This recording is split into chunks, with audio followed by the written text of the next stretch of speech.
Well, I've been down there many times. I know the wreck site very well, as does my friend Bob Ballard. I've been made 33 dives. I actually calculated that I've spent more time on the ship than the captain did back in the day. And of course, as a submersible designer myself, I designed and built a sub to go to the deepest place in the ocean, 3 times deeper than Titanic. So I understand the engineering problems associated with building this type of vehicle and all the safety protocols that you have to go through. And I think that what Bob said, because I was watching, is absolutely critical for people to really get the take home message from this, from our effort here, is deep submergence diving is a mature art.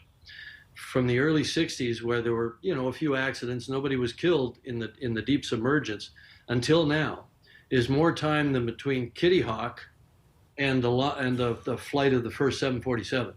So if we haven't improved over that period of time, we have improved drastically over that period of time, and the certification protocols that all other deep submergence vehicles, except this one, that carry passengers, especially paying passengers, all over the world in tropical waters, deep coral reefs, other wreck sites, and so on. The safety record is the gold standard. Absolutely.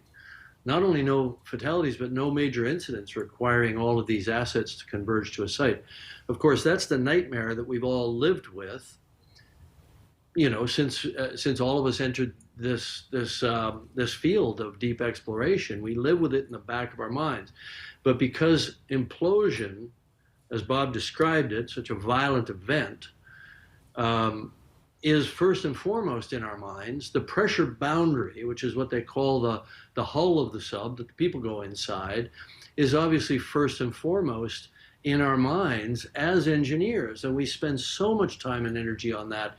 And we use all the computerized tools available today, finite element analysis. We worked on our sphere for our deep vehicle that went to the Challenger Deep for over 3 years, just in the computer, before we even made the thing. And then, of course, we pressure tested it over and over and over, and so on.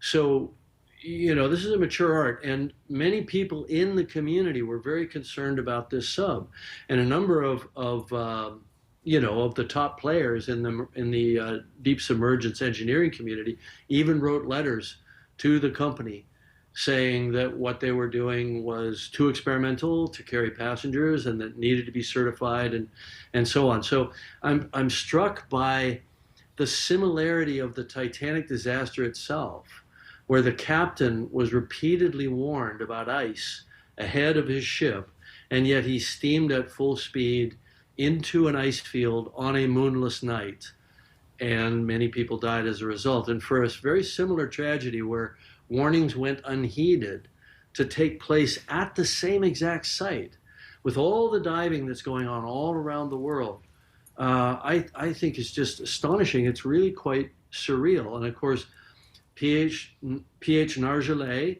the French legendary submersible dive pilot, a friend of mine. It's a very small community. I've known PH for 25 years. For him to have died tragically in this way is almost impossible for me to process.